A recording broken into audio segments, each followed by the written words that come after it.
Meaning of esophagus. Esophagus.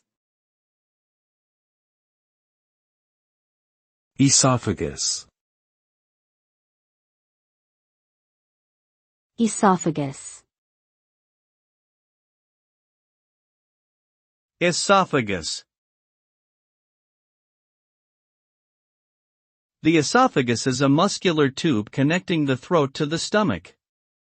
It allows for the passage of food and liquids from the mouth to the stomach where digestion can occur.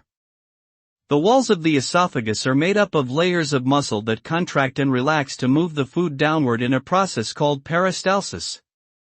At the end of the esophagus, the lower esophageal sphincter, ileus, opens to allow food into the stomach and then closes to prevent stomach acid from flowing back into the esophagus.